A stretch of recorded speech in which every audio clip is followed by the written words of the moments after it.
Hello दोस्तों।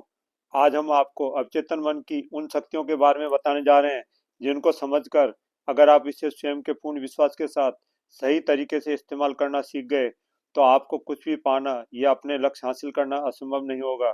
आइए इसे समझते हैं। दोस्तों, हमारा दिमाग चेतन मन और अवचेतन मन के दो हिस्सों में बटा है। जो भी हम अपनी इंद्रियों के द्वारा देखते, सुनते, बोलते और महसूस करते हैं या जो भी हम चेतन अवस्था में कार्यकलाप करते हैं, उनका संचालन चेतन मन करता है, जो हमारे दिमाग का 10% भाग ही होता है। इसके विपरीत हमारा अवचेतन मन का भाग 90% है, जो हमारे शरीर की आंतरिक क्रियाओं जैसे शरीर का श्वास प्रवाह, दिल का धड़कना आदि सभी शारीरिक क्रियाएं तथा हमारी याददाश्त शक्ति को संग्रहित रखना आदि कार्य अवचेतन मन द्वारा ही पूर्ण किए जाते हैं। हमारा अवचेतन मन हर समय कार्य करता रहता है। अगर अवचेतन मन कार्य करना बंद कर दे तो हम जीवित ही नहीं रह पाएंगे। लेकिन चेतन मन तभी कार्य कर सकता है जब हम जागृत अवस्था में या चेतन अवस्था में होते हैं। हमारे मानव मन में अवचेतन मन काफी शक्तिशाली होता है। अवचेतन मन ही हमारे अनुभवों, विचारों और स्मृतियों को संग्रहित रखता है। अवचेतन मन में हमारे सभी प्रकार के भूतकाल के कार्य, अनुभव और घटनाएं संग्रहित रहती हैं, जो कि हमारे वर्तमान विचारों और सोच के अनुरूप हमारी चेतना में आती रहती हैं, जिनका प्रभाव हमारे जीवन पर पड़ता है। इनसे ही हमारे कार्य प्रभावित होते हैं। हमारे व्यवहार और कार्यकलाप उसी अनुरूप होते जाते हैं। हम जो भी वर्तमान में सोच रहे हैं या देख, सुन और महसूस कर रहे हैं, उन पर चिंतन करना, तर्क करना या निर्णय लेने का कार्य हमारा चेतन मन ही करता है। अवचेतन मन तर्क नहीं कर सकता है। ये तो बस अवचेतन मन तक पहुंचे विचारों, भावनाओं और अवचेतन मन पर पड़ी विचारों की छाप, चित्रों के अनुरूप प्रतिक्रिया करता है और विचारों को साकार करने के कार्य शुरू करके उन्हें पूर्ण करने के सुझाव चेतन मन तक पहुंचाता है। हमारी संकल्प शक्ति और इच्छा शक्ति तथा आदतें और विचार को कार्यान्वित अवचेतन मन ही करता है। हमारी भावनाओं, संवेदनाओं और विश्वास तथा धारणाओं का संबंध हमारे अवचेतन मन से ही होता है। हम वर्तमान में जो भी कार्य करते हैं या क्या सही है और क्या गलत, इस प्रकार के जो भी निर्णय लेते हैं, ये सब चेतन मन करता है। इसके विपरीत अवचेतन मन कोई निर्णय नहीं ले सकता है। यह तो बस विचारों को कार्यान्वित कर सकता है। हमारे अवचेतन मन तक विचार चेतन मन द्वारा ही होकर जाते हैं। अवचेतन मन बिना तर्क किए प्राप्त विचारों पर प्रतिक्रिया देता है।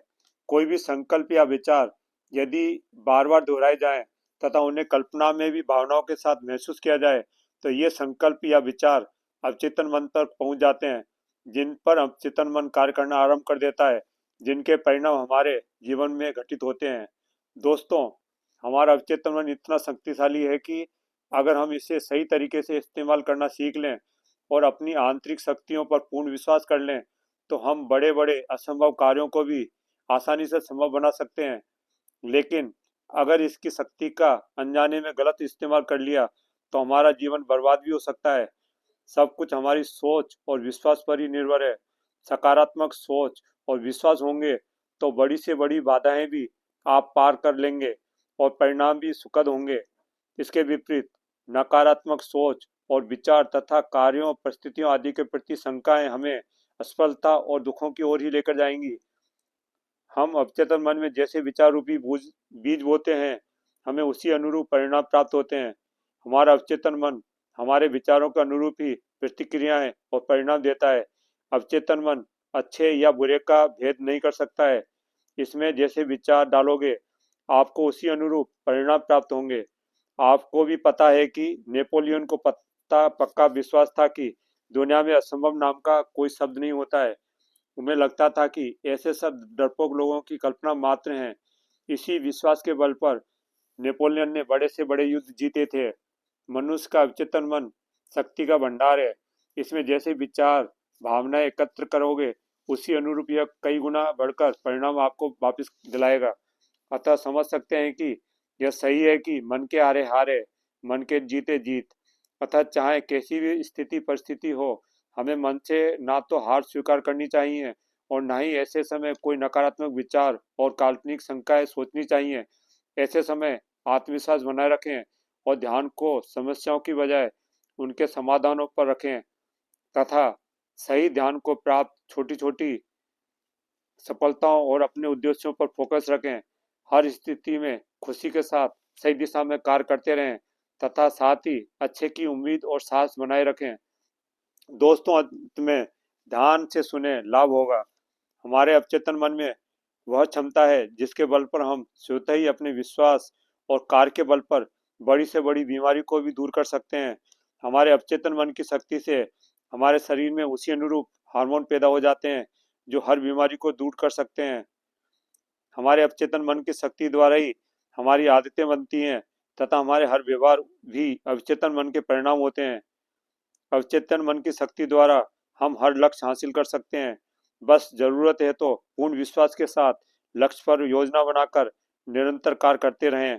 इससे चेतन मन भी आप पर भरोसा करके आपके विचार अवचेतन मन तक पहुंचाने में आपकी मदद करेगा, जिसका सफल होना संभव होगा। अंत तक जुड़े रहने के लिए धन्यवाद। मुझे आशा है कि जानकारी आपके लिए लाभकारी होंगी। कृपया कमेंट करके बताएं कि कौन सी बात आपको अपने जीवन के विकास के लिए महत्वपूर्ण लगी। साथ ही अपनी समस्याएं, सुझाव कमेंट करें। मैं कोशिश करूंगा कि आपकी समस्या के समाधान रिप्लाई करके या अगली वीडियो बनाकर दूं। कृपया वीडियो को लाइक के साथ साथ सब्सक्राइब करना ना भूलें। साथ ही बेल बटन क्लिक करके ऑल सेलेक्ट करें, तभी आपको उपयोगी वीडियो के नोटिफिकेशन सही समय पर प्राप्त होंगे। All the best.